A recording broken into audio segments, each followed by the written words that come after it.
আজকে তাই বলতে চাই, আমরা যদি ক্ষমতায় যেতে পারি, দায়িত্ব যেতে পারি, আমি আপনাদেরকে নিশ্চয়তা দিচ্ছি কোন মানুষ আর খুন হবে না, কোন মারামারি হবে না, কোন গ্যাঞ্জাম হবে না, কোন ফেতনা ফেসাদ হবে না।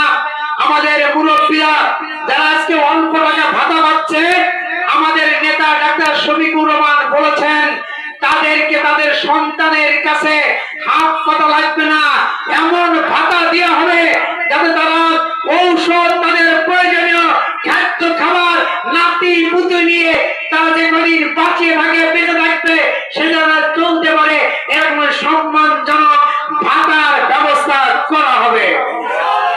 আমি বলতে চাই আপনাদের স্বাস্থ্য নিয়ে, আমাদের স্বাস্থ্যকে আপনাদের দল করে আমরা পৌঁছে দেব। আমরা কমিউনিটি ক্লিনিক গুলোকে আধুনিকরণ করে আপনাদের স্বাস্থ্য সেবাটাকে বাড়ির কাছে নিয়ে আসা হবে। আমরা প্রতিটি ইউনিয়নে